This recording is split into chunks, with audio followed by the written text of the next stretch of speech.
एक समय की बात है। एक शांत गांव में एक नदी के किनारे तीन साहसी दोस्त रहते थे। विहान, आरव और विहोना। उनकी मेहरबानी और साहस के लिए वे मशहूर थे। हमेशा किसी भी जरूरतमंद की मदद के लिए तैयार रहते थे।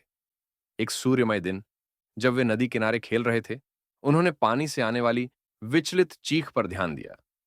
तुरंत जांच करने पर उन्होंने देखा कि एक समूचे बंदरों को नदी की तेज धारा में फंसा हुआ था।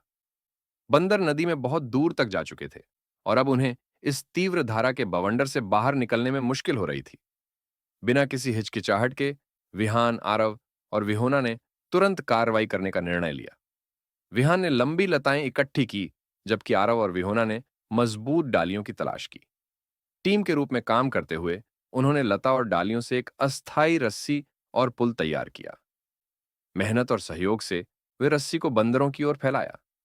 बंदर डरे हुए और धारा के खिलाफ संघर्ष करने से थके हुए पहले में हिचकिचाहट की, लेकिन बच्चों की सच्ची चिंता और प्रयास देखकर एक बहादुर बंदर ने सावधानीपूर्वक रस्सी को पकड़ा। धीरे धीरे विहान, आरव और विहोना ने रस्सी को खींचकर बंदरों को सुरक्षित स्थान तक पहुंचाया। यह एक चुनौतीपूर्ण काम था, लेकिन उनका साझा प्रयास और दृढ़ता ने उन्हें सफल बना दिया। एक एक करके प्रत्येक बंदर नदी किनारे की सुरक्षा में पहुंच गया, आभारी और राहत से भरा हुआ। जबकि वे बंदरों को पेड़ों की ओर बढ़ते हुए देखते थे, विहान, आरव और विहोना ने एक महसूस किया। उन्होंने न केवल बंदरों की जान बचाई थी, बल्कि करुणा और सहयोग के बारे में एक महत्वपूर्ण सीख भी प्राप्त की थी। उस दिन के बाद से गांव वाले विहान, आरव और विहोना की साहस और बड़ाई करते थे।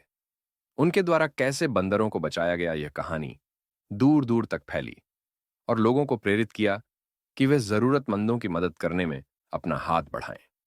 और इसी तरह विहान, आरव और विहोना अपने साहस और दयालुता के साथ अपनी यात्राओं को जारी रखते, जानते हुए कि सच्ची मित्रता और करुणा हमेशा दूसरों के जीवन में अंतर कर सकती है, चाहे कार्य छोटा हो या बड़ा।